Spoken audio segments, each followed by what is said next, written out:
teman-teman interview pertama kali ini. Sebenarnya saya mau interview dokter ini kebetulan dia rekan saya, kita udah dekat, tapi saya mau explore lebih jauh tentang pola hidup sehat ya dok ya. Selamat pagi dokter. Selamat pagi Pak. Boleh kenalkan dulu dok. Ya. Halo semuanya, saya Dokter Indah dan kebetulan saya satu perusahaan dengan Pak Ervin. Terus mungkin anak suami gitu. Saya punya anak 2, kami tinggal di Cikarang dan saya sendiri berasal dari kota Klaten, sebuah kota yang kecil, dan kebetulan saya satu kota dengan Pak Ervin, kita tetanggaan. Tapi saya sudah lama di Cikarang dari tahun 2009. Oke, terima kasih dok. Ini kita tetap pakai masker ya dok ya, biar aman ya dok ya. Biar aman, tetap kita pakai masker karena kita berada di ruangan ya dok ya. Oke dok, jadi ini saya mau ambil tema terkait masalah kerja sambil kuliah dok. Ya, kenapa tidak gitu ya dok. Beliau adalah Dokter Indah dan usianya masih muda, tapi beliau tidak pernah berhenti menuntut ilmu.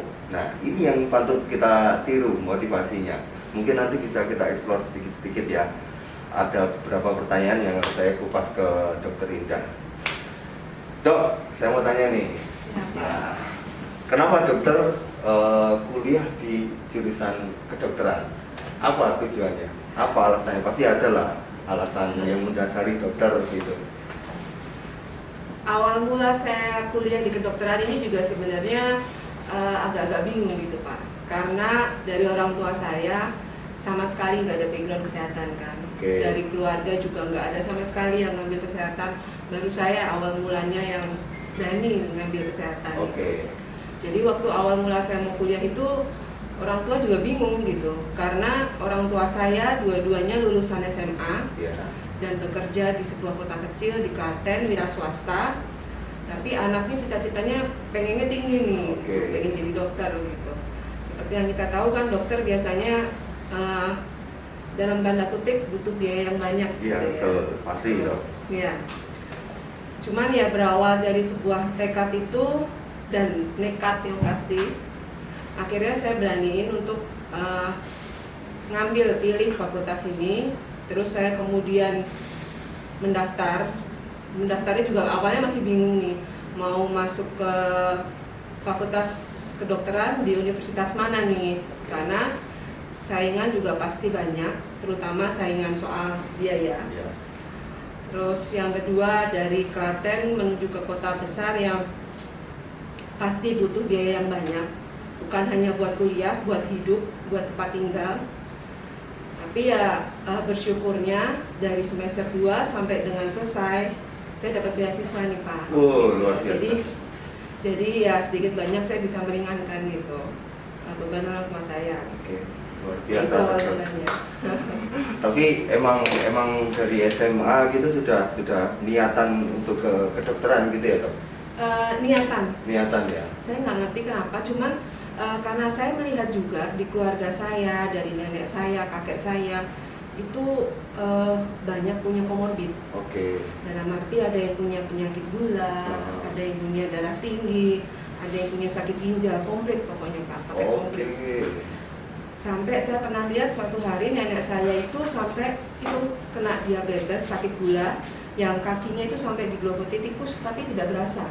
Serius itu dok? Serius. Nah dari itu saya pengen, kok kasihan banget gitu. Nah gak ngerti, saya akhirnya pengen terus masuk ke dokteran ini. Jadi backgroundnya semacam itu ya, itu ada. Jadi keinginan aja sih. Betul. Kalau background keluarga ya jangan ditanya, nggak mungkin karena nggak ada sama sekali yang masuk kesehatan kan. Betul. Berarti motivasinya emang timbul dari realita kehidupan kita ya dok. Mungkin seperti itu ya dok. Patut kita tiru ya teman-teman ya. Kemudian gini dok, sekarang kan dokter sudah, setahu saya dokter itu udah kerja di beberapa rumah sakit, dan terakhir dokter keluar dari rumah sakit kemudian masuk ke dokter perusahaan. Nah itu suka dukanya jadi dokter itu bagaimana? Terutama di rumah sakit dok. Banyakan dukanya atau banyakan sukanya ya Pak? Bingung ya. Terus terang aja kalau di perusahaan ya pasti teman-teman tahu lah, pasti banyakan awal sih banyakan sukanya ya. Iya. Karena pertama dari segi waktu.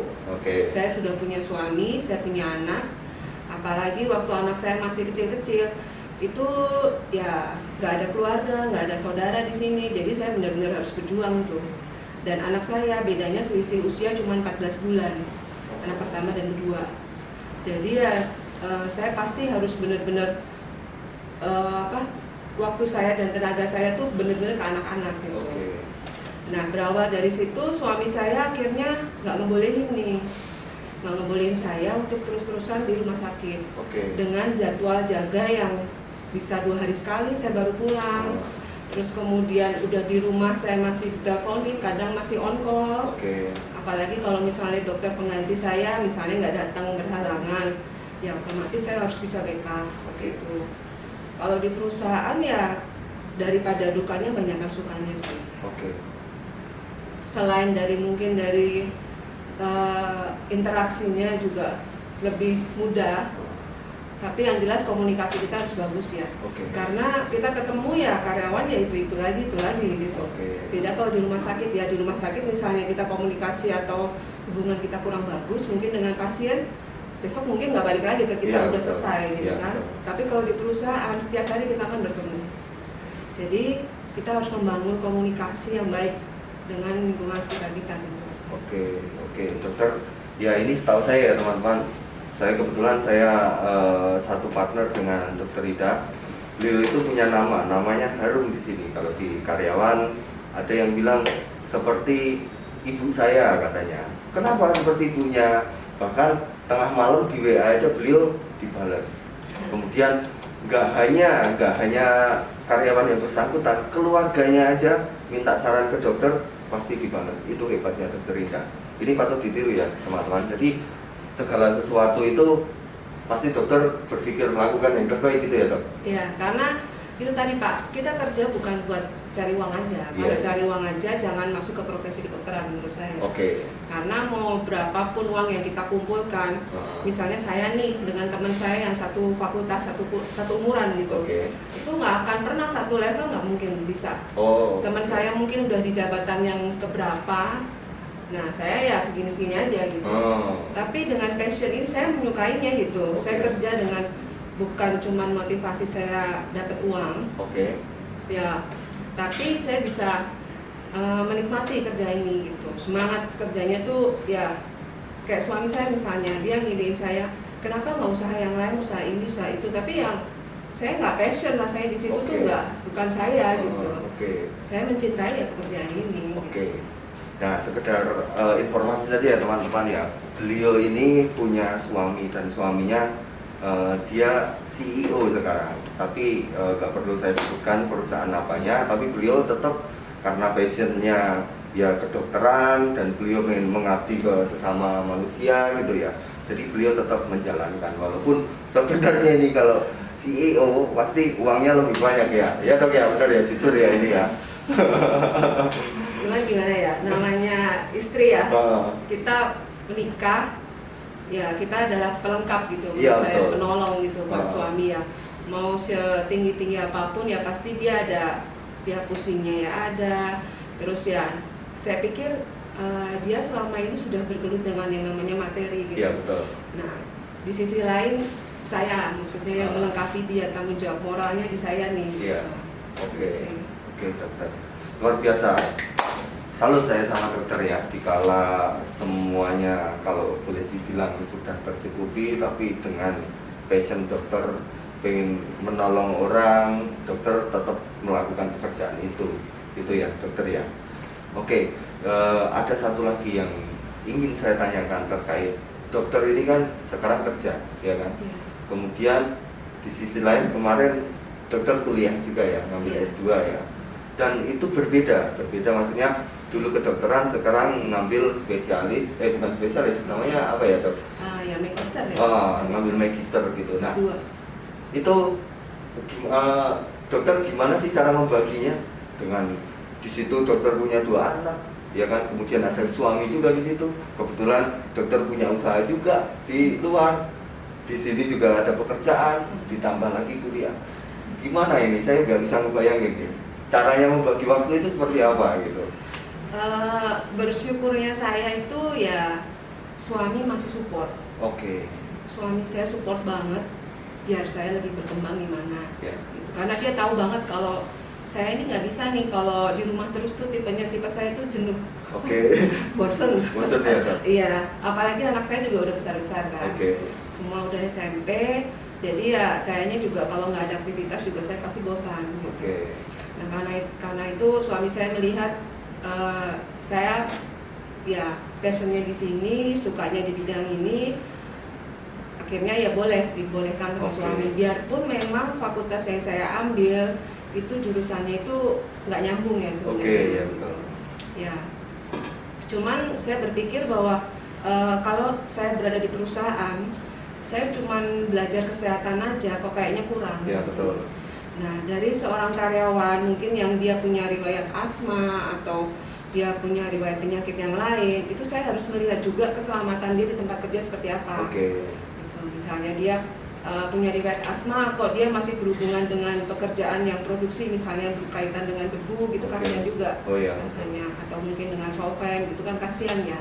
Jadi ya selain dari ilmu kesehatan, saya harus belajar juga keselamatan pekerjaannya dia. Oke, beralasan dari situ ya. Oke, jadi teman-teman, dokter ini ngambil S2-nya kebetulan jurusan K3 ya. K3 yang karena beliau kerja di perusahaan, jadi beliau pengen melakukan yang terbaik atau dasarnya pengen lebih jauh lah caranya mensikapi bagaimana kesehatan di tempat kerja itu seperti apa, gitu ya dok, kira-kira ya. Oke, dok, ini terkait ini dok, saya pengen saran dari dokter aja terkait pola hidup sehat itu harus seperti apa dok? Pola hidup sehat itu tentu saja bukan hanya sekedar sehat secara fisik. Oke. Tapi harus terintegrasi antara yang pertama udah pasti kita, apalagi seperti saya ya, usia udah 35 tahun ke atas, kita harus cek kesehatan secara berkala, pola hidup sehat yang pertama. Kemudian yang kedua, jauhi asap rokok. Jauhi asap rokok, oke. Jadi saya perokok nih dok, harus jauhi ya. Makanya saya bilangnya pasti itu jauhi asap rokok, kemudian alkohol dan lain-lain. Ya. Terus kemudian R-nya aktivitas fisik, olahraga. Ya, minimal ya seminggu 3-4 kali, 30 menit aja udah cukup tuh sebenarnya. Ya. Terus selain itu juga tadi di dalam cek kesehatan berkala, tentu saja kalau di atas 35 tahun ya pengecekannya harus semakin intensif nih, seperti misalnya meliputi pemeriksaan jantung, karena kita ketahui ya hipertensi jantung itu masih menjadi juaranya nih di Indonesia ya, stroke, terus kemudian serangan jantung. Nah selain itu juga pola makannya harus dijaga, gizinya harus seimbang, istirahatnya harus cukup, terus sama yang terakhir paling penting adalah kelola stres. Jadi stres itu juga harus dikelola ya dok? Iya, ngaruh banget Pak. Oh, efeknya kenapa dok kalau kita nggak kelola stres misalnya? Ya kalau misalnya kita nggak bisa mengelola stres dengan baik ya pasti ngaruh ke misalnya ke tensi kita, tekanan darah, seperti apa, pasti akan ngaruh Pak, sedikit banyak pasti akan berpengaruh. Pasti ya? Pasti. Dan apalagi kalau semakin menumpuk ya suatu saat bisa jadi ini nih pemicu nih ya, untuk serangan jantung, untuk stroke, karena kurang healing, kurang jalan-jalan. Jalan-jalan juga. Ya, itu ngaruh tuh pasti. Ya. Oke, jadi usahakan sebulan sekali setelah kajian kita healing ya dok. Oke. Terus ada lagi dok, termasuk olahraga kayak gitu dok. Dokter sarankan olahraga yang berat sekalian, yang ringan. Nah, olahraga itu tergantung. Jangan langsung memulai olahraga juga olahraga yang berat juga nggak boleh. Terutama kalau misalnya kita sudah tahu kita punya riwayat darah tinggi, kita punya riwayat jantung. Yang penting adalah kualitas. Ya, olahraga kita harus berkualitas. Jadi dimulai dulu dari misalnya kalau yang sudah punya komorbid Ya dari jalan kaki dulu udah cukup Pak. Oke. Ya jalan kaki mungkin 1/4 jam, besoknya ditambah lagi seperti itu. Jangan langsung juga olahraga yang berat, nanti yang ada malah efeknya kemana-mana. Oke, malah makin capek, Iya. jadi lemah tubuh Iya, kita ya. betul. Oke, berarti olahraga itu tidak perlu olahraga yang berat. Jadi olahraga, kata dokter tadi, olahraga yang berkualitas itu justru yang lebih bagus untuk kesehatan ya. Oke, siap dok. Dok, ini pertanyaan terakhir dok. Dokter, sekarang kerja sambil kuliah yang tadi bla bla bla saya ceritakan itu dok. Nah, apa ya, panduannya apa sih dok? Penyemangatnya apa sih dok? Kemudian yang membuat dokter mau seperti ini itu motonya apa? Gimana dok? Buat saya sih yang pertama, kenapa saya kuliah ya belajar tuh nggak ada batasnya. Oke. Apalagi saya ngelihat sekarang anak-anak sekarang semakin pintar, teknologi semakin maju. Nggak usah jauh-jauh, saya ngeliat anak saya aja, gimana saya menyuruh dia untuk belajar, sementara saya sendiri nggak belajar. Gitu. Saya berusaha memberikan contoh kalau belajar itu tanpa batasan usia. Jadi kapanpun kita bisa baca, kita bisa menambah pengetahuan, itu yang pertama. Terus yang kedua ya hidup sehat. Hidup sehat, jangan tunggu kita sakit. Kalau udah kita sakit mahal. Biayanya yang ngapain kita cari uang, akhirnya kita sakit. Iya, betul. Kita nggak bisa menikmati kan. Iya, betul. Terus kemudian bersyukur. Bersyukur ini akan buat kita bahagia. Dan tentunya kalau kita bahagia, kita pasti sehat. Bersyukur dalam segala hal. Bersyukur itu bentuknya bisa macam-macam. Misalnya ya dengan kita berbagi nih, sharing, saya sharing sama Pak Ervin gitu. Sharing nggak harus selalu berbagi itu berbagi dalam bentuk uang nggak ya, tapi berbagi dalam bentuk waktu, terus kasih sayang kita sama teman, sama lingkungan kita, terus kemudian berbagi semangat, berbagi waktu, kita peduli sama orang lain. Ya itu menurut saya sih ungkapan syukur nggak harus melalui uang terus kan. Ya, itu sih bisa bikin kita bahagia. Ada tips lain dok buat saya lah misalnya. Buat saya kebetulan teman-teman saya ini juga kerja, punya anak juga, ya kan, kemudian sambil kuliah juga. Ya ada pesan buat saya dok. Mungkin kalau buat Pak Ervin yang jelas harus, kayaknya saya lihat pola makannya masih. Oke, teman-teman, ini kita skip aja kalau masalah pola makan teman-teman. Hanya itu saja ya. Pola makan, merokok. Kalau soal pekerjaan sih, saya ngelihatnya Pak Ervin udah. Oke dok, waduh, sedikit sombong ini teman-teman. Sorry ya. Oke dokter. Terima kasih dokter hadir di interview saya. Ya mudah-mudahan teman-teman sharing kita berdua, terutama sharing dokter itu berguna tentang bagaimanakah cara mensikapi kerja sambil kuliah itu seperti apa, apalagi dokter sudah berkeluarga dan punya anak. Kemudian tips tentang menjaga kesehatan atau pola hidup sehat yang benar itu harus bagaimana. Olahraga itu juga harus yang berkualitas ya, bukan semata-mata olahraga yang berat itu yang berkualitas, enggak, tapi olahraga yang berkualitas itu tidak perlu olahraga yang berat, gitu ya dokter. Dan jangan begadang. Jangan begadang ya dok. Waduh, tambah satu lagi teman-teman, jangan begadang gitu ya. Kalau begadang pasti kualitas tidurnya akan terganggu. Oke dokter, terima kasih ya dokter sudah hadir. Ini dokter Indah, kemudian saya Ervin. Terima kasih teman-teman. Assalamualaikum warahmatullahi wabarakatuh. Terima kasih dok.